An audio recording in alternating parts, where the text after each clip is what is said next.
Hi, my name is Alexis Van Herkman, and welcome to the DaVinci Resolve 12 editing title. As you may or may not know, there are two versions of DaVinci Resolve that you may be using to follow along with this, and they've been renamed from previous versions. So what used to be known as DaVinci Resolve Lite is now simply called DaVinci Resolve. That is the free version. And the free version, which you can go to the Blackmagic website and download right now if you haven't already, has all editing features in the edit page. So if it suits your needs, great. If you want additional features, you can upgrade to the DaVinci Resolve Studio version later on. I'm going to assume that you have one version or another of DaVinci Resolve installed on your machine. If you don't, now would be a good time to install it. After seeing the brand new splash screen, we open up to the project manager. Now, if you've done a default installation of DaVinci Resolve, the project manager is the very first thing that you see. However, those of you who may know previous versions of DaVinci Resolve know that DaVinci Resolve can also be used in a multi-user capacity. And I'm going to show you how to get to the multi-user environment right now. Unfortunately, you have to open up a project to do it. But when you open up a project, this gives you access to the preferences. The preferences panel can only be opened up once you're inside of a project. It cannot be opened up from the project browser. So with this open, I'm going to take you to the very top panel. And the top panel has this checkbox, Show Multi-User Login Window. If I turn that on and click Save, I'm going to get this warning that these changes will take effect the next time Resolve is started. That's okay. I'm going to just quit and relaunch Resolve. And the very next time I relaunch Resolve, I'm going to be taken to the login screen. Longtime users will recognize this as the screen where you can choose which user you want to log in as. Each user accesses an individual collection of project files. If you decide, hey, I like the simplicity of not having to deal with this screen and you want to change this, then all you need to do is go in, open up a new project, get to the preferences, go back up to the system panel, and turn this off. I'll go ahead and quit, relaunch Resolve again. And now I'm taken right to the project manager just as always. Whether you're using single user mode or multi-user mode, DaVinci Resolve is still based on the use of databases to manage all of your projects. So unlike other applications where all the project information is saved in a self-contained file somewhere, DaVinci Resolve uses databases to manage all of your projects, whether they're saved on disk or not.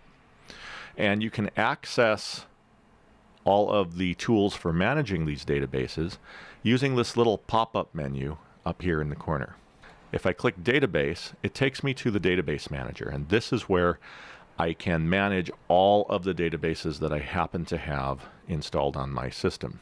But now's a good time to talk about the two different kinds of databases there are. By default, there are disk databases. That's what I'm using right now. And disk databases essentially save a bundle of project data to a directory on disk.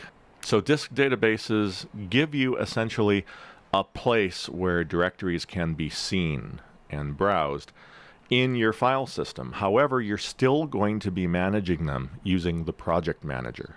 And this is important to keep in mind. The other kind of database you can create is an SQL database. If I click the Create button, this is going to allow me to create a brand new database. By default, new databases are going to use QPSQL. This is creating a Postgres SQL database.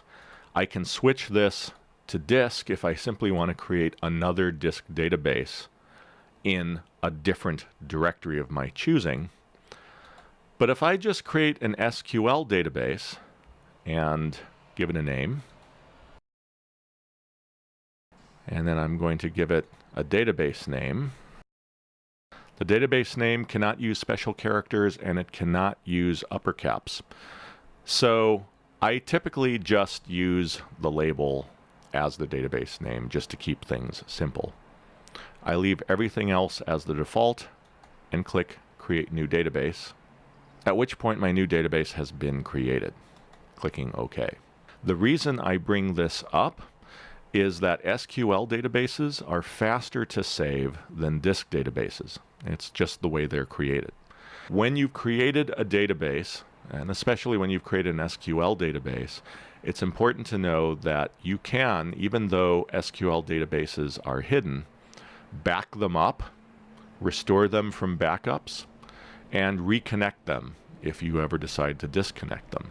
So if I were to select this database, selecting it and clicking Select, I'm now taken to the project manager, but it's showing me the contents of this different database. Now I can have multiple databases on my system at one time, and I can switch among them as easily as going back to the database manager and choosing which database I want to select.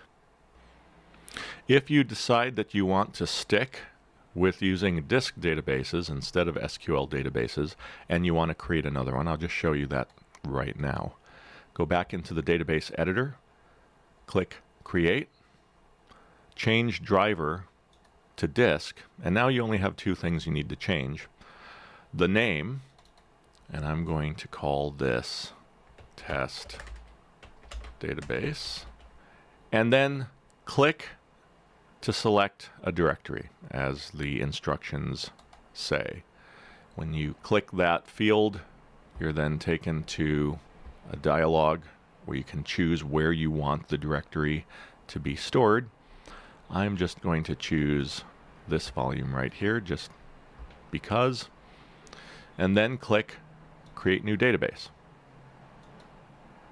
When you do this, a new folder is created on that volume, and by the way, you can also choose a specific subdirectory on a volume. You don't just have to choose the volume. That folder is going to contain all of the project data that you create.